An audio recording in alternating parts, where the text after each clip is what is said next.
හිතුවා ටික බෝරින් ඇති කියලා. ඒකට ඒතොර නම් හොඳටම එන්ජොයි කරා. පිරිමි දරුවා එයාගේ එක්ස්ප්‍රෙෂන්ස් හරීම හැඟීම් බරයි. ඉතාම දක්ෂ විදිහට ඒක පෙන්වනවා.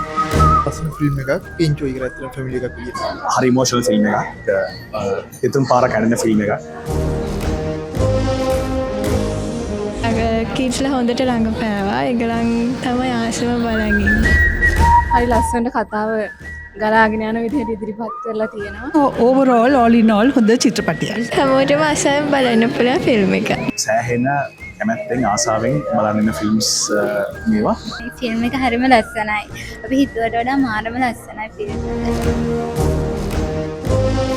චන්දරේගේ වයිෆ් දැන් තිරගත වේ.